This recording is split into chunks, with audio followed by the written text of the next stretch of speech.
Kasus buli di SMA Binus Serpong kini memasuki babak baru. Polisi sudah menetapkan 4 tersangka dalam kasus yang heboh pada bulan lalu itu.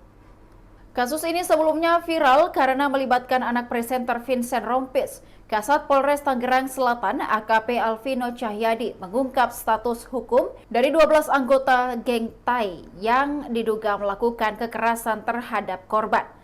Dari hasil pemeriksaan, polisi menetapkan 4 tersangka. Dari 4 tersangka, ada 1 orang yang berstatus sebagai alumni, yakni berinisial E, R, J, dan G.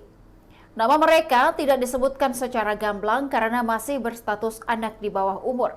Selain itu, polisi juga menetapkan 7 orang anggota geng sebagai anak yang berkonflik dengan hukum, seperti dilansir dari Kompas TV. Sehingga dalam kasus tersebut, polisi menetapkan 3 pasal berbeda terhadap 12 anggota geng yang terlibat.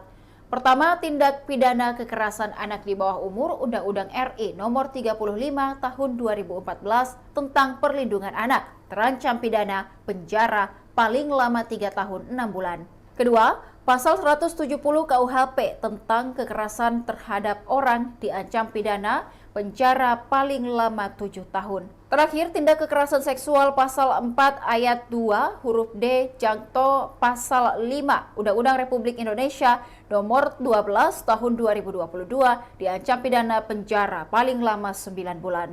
Demikian Tribun Timur Hot News kali ini. Saksikan berita lainnya hanya di kanal YouTube dan Facebook Tribun Timur. Download Tribun X sekarang, menghadirkan lokal menjadi Indonesia.